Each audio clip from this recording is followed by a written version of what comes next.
नमस्कार, मैं डॉक्टर अरुण साह, वरीय शिशु रोग विशेषज्ञ। आज का विषय है बच्चों में निमोनिया और क्या इसके लक्षण हैं, कितना घातक है। तो सबसे पहले हम जानते हैं कि निमोनिया कितना घातक है, तो और क्या कितना मतलब कि जानलेवा है। तो आपकी जानकारी के लिए विश्व स्वास्थ्य संगठन के अनुसार प्रति वर्ष पूरे दुनिया में करीबन 8 लाख से ज़्यादा बच्चे 5 साल के नीचे निमोनिया से दम तोड़ देते हैं। हिंदुस्तान में ये आंकड़ा करीब 1.5 लाख के आसपास है, यानी पूरी दुनिया का करीब 20% के आसपास बच्चों की मृत्यु सिर्फ भारतवर्ष में होती है। यानी प्रतिदिन करीबन 500 बच्चे निमोनिया से मृत्यु का शिकार होते हैं।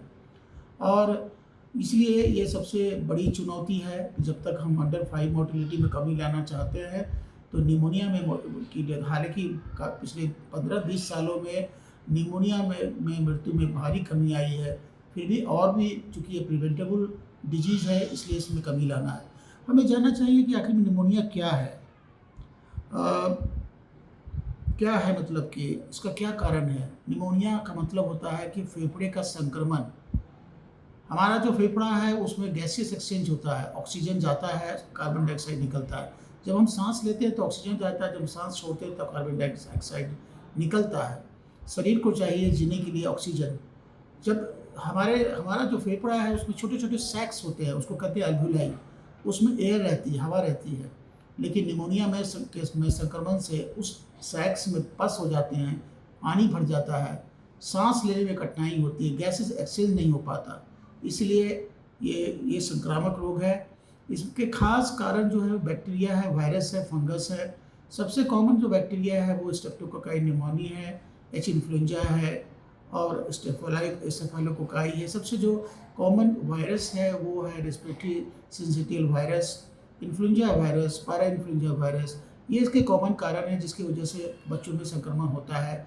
तो संक्रमण जो होता है वो ड्रॉपलेट इन्फेक्शन से, सर्दी से, खांसी से, छींकने से।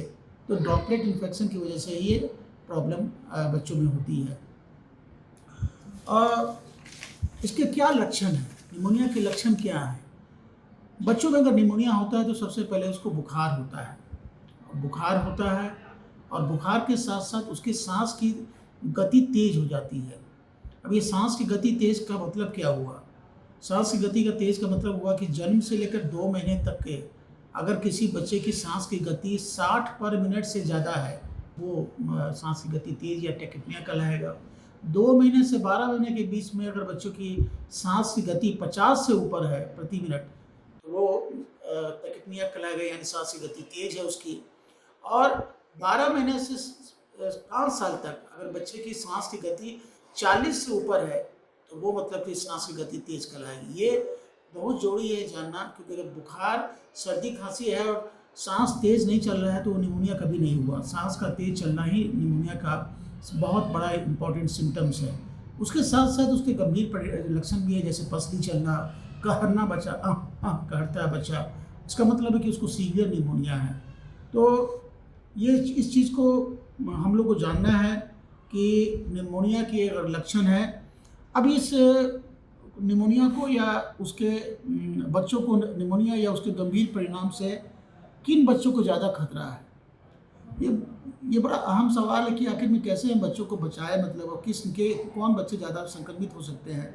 सबसे ज़्यादा जो संक्रमित जो बच्चे होते हैं वो कुपोषण इसका बहुत बड़ा कारण है। दूसरा कि प्रदूषण, जो कुपोषित बच्चे होते हैं उनमें बीमारी ज़्यादा होती है और उनमें बीमारी के गंभीर परिणाम भी ज़्यादा होते हैं। जिन घरों में प्रदूषण ज़्यादा होता है, धुआं होता है, जहाँ पेरेंट्स जो धूम्रपान करते हैं उनमें ये बीमारी ज़्यादा होती है। और तीसरा कारण है कि अगर बच्चों में समय पर वैक्सीनेशन, टीकाकरण नहीं कराया गया तो उनमें इस बीमारी का होने का ज़्यादा खतरा है। अब चिकित्सक के पास हमें कब ले जाना चाहिए। चिकित्सक के पास हमें तब ले जाना चाहिए जब बच्चा बुखार है, बच्चे की सांस की गति तेज है, बच्चे को पसली चल रही है, तो बच्चे को मतलब कि कहर रहा है, बच्चा खा पी नहीं रहा है, बच्चा सुस्त हो गया है, बिना विलंब के चिकित्सक के पास ले जाना चाहिए। तो ऐसे बच्चे मतलब कि निमोनिया से कम संक्रमित होते हैं। जो बच्चे कुपोषित बच्चे होते हैं उनमें बीमारी ज़्यादा होता है और उनमें उस निमोनिया के गंभीर परिणाम होते हैं। तो कुपोषण से हम दूर कैसे करें? जैसा कि मैंने पहले भी बताया है कि बच्चों को जन्म के बाद प्रथम 6 महीने तक केवल माँ का दूध दें और 6 महीने के बाद घर का बना हुआ दलिया, खिचड़ी सब खिलाएं 4 बार 5 बार। 1 साल के बाद 5 साल तक बच्चों को घर का खाना खिलाएं। ऐसा करने से आपका बच्चा कुपोषण का शिकार नहीं होगा। दूसरा है कि किसी भी हालत में प्रदूषण, घर के अंदर प्रदूषण न करें।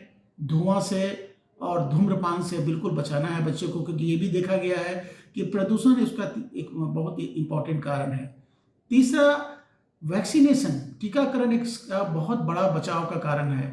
अगर आज की तारीख में जो राष्ट्रीय टीकाकरण कार्यक्रम में 4 तरह का वैक्सीन जो कि गंभीर बीमारी निमोनिया के कारणों से बचाता है, उसमें है न्यूमोकोकल वैक्सीन जो दी जा रही है निःशुल्क, ये एच इन्फ्लुएंजा के विरुद्ध दी जा रही है वो निःशुल्क, पर्टूसिस के अगेंस्ट में दी जा रही है, मिजिल्स के अगेंस्ट में दी जा रही है। ये सारे टीके अपने बच्चों को नियम के अनुसार अपने बच्चों को जरूर दिलाएं ताकि आपका बच्चा बिल्कुल प्रोटेक्टेड रहे। विदेशों में जब से न्यूमोकोकल वैक्सीन शुरू हुआ है तब से वहाँ निमोनिया में होने वाली जो इंसिडेंस है, जो रेट है, उसमें भारी गिरावट आई है। हिंदुस्तान में पिछले कई साल से ये टीकाकरण जो है न्यूमोकोकल वैक्सीन दिया जा रहा है। बहुत ही महंगा है, इसलिए बहुत लोग के पहुंच के बाहर था, लेकिन अब ये निःशुल्क है। तो ये वैक्सीन दिलाना बहुत जरूरी है। एक और भी बात है कि 9 महीने की उम्र में राष्ट्रीय टीकाकरण कार्यक्रम के अंतर्गत विटामिन ए दिया जाता है। विटामिन ए 9 महीने में 1 लाख दिया जाता है, फिर 1.5 साल में दिया जाता है, 2 लाख यूनिट ओरल दिया जाता है, और देन हर प्रत्येक 6 महीने पर 2-2 लाख यूनिट दिया जाता है। विटामिन ए से भी निमोनिया का बचाव होता है। अब हम बात करेंगे, अगर हमने ये अगर स्टेप ले लिया तो अगर फिर भी अगर हमारे बच्चे को अगर निमोनिया के लक्षण है तो सबसे ज़्यादा जरूरी है कि उस लक्षण को पहचाने और बिना विलंब के, जिसके पहले कि देर हो जाए, आप निकटतम स्वास्थ्य केंद्र में जा करके अपने बच्चों को दवा शुरू करें। इसकी मेन जो दवा है वो एंटीबायोटिक्स है। एंटीबायोटिक्स जो है वो चिकित्सक तय करेंगे कितना डोज देना है। ज़रूरत पड़ने पर उसको सपोर्टिव केयर होगा, ज़रूरत पड़ने पर उसको ऑक्सीजन दिया जाएगा। यकीन मानिए अगर हम ऐसा करते हैं तो अपने बच्चे को निमोनिया से बचाएंगे भी, और निमोनिया हो जाने पर निमोनिया के होने वाले भयंकर परिणाम से बचा पाएंगे। धन्यवाद, नमस्कार।